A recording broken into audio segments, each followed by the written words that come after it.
예, 안녕하십니까. 이상규입니다.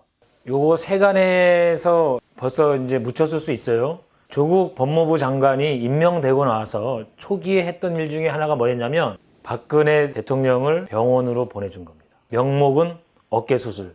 최대 3개월이 걸릴 수 있다. 영상 보시기 전에 구독과 좋아요 꼭 눌러주시기를 부탁드립니다. 요 얘기를 문재인 대통령도 박근혜 전 대통령에 대한 배려 차원에서 해줬다는 이야기를 했는데, 사실 일반 재소자의 입장에서 본다면 이거는 특혜 정도를 넘어서 엄청난 파격입니다. 감옥 생활에 있다가 밖으로 나온다는 것, 그것도 병원 생활을 한다는 것, 어마어마한 거죠. 그리고 한 번 밖에 나오면 다시 또 집어넣는 게 쉽지 않다라고 하는 것이 사실 상식적인 이해선이죠. 그래서 박근혜 대통령에 대한 사면 또는 형집행정지, 석방설이 솔솔 나오고 있습니다. 자, 지소미아 종료 한번 생각해 보시죠. 대부분 지소미아 종료 생각지 못했습니다. 그렇지만 집권 민주당과 청와대에서는 내년 선거가 쉽지 않을 수 있어? 그러면 한일 갈등을 끝까지 끌고 가야 되고, 그러자면 지소미아를 종료시켜야 되는 거죠. 왜? 국민의 80%의 지지를 받는 아베 규탄 투쟁, 이 민심을 끌고 가야 되니까. 역시 똑같은 겁니다.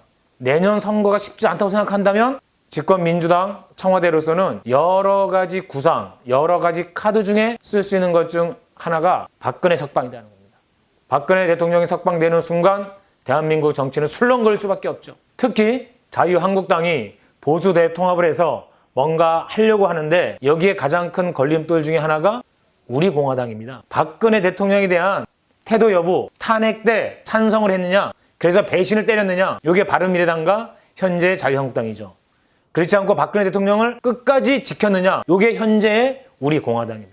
그래서 우리 공화당 집회를 가보면요, 황교안, 나경원 같은 자유한국당 지도부는 물론이고 김무성 의원 같은 비주류에 대해서도 엄청난 욕을 합니다. 배신자라고 낙인을 찍습니다.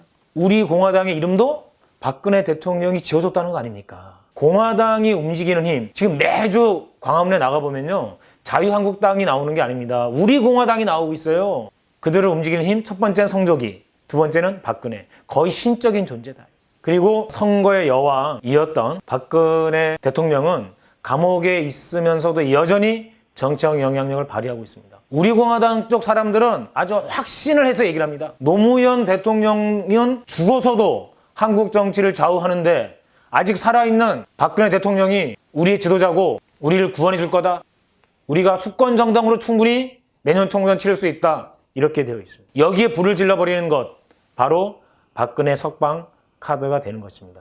결국은 현재의 집권당이 어떤 판단을 하느냐, 내년 선거에 대한 위기감을 갖느냐, 자신감을 갖느냐에 따라서 이 변수가 굉장히 중요하게 작동할 수 있다라는 것이고요. 노무현 대통령 말기에 대연정 제안한 바가 있잖아요. 이런 모양새가 될 수도 있다. 그렇지만 이걸 통해서 보수를 확실하게 쪼개면서 안정적으로 집권 후반기를 끌고 가서 정권 재창출까지 가려고 하는 이러한 정치적 노림수가 있을 수 있다고 하는 것입니다.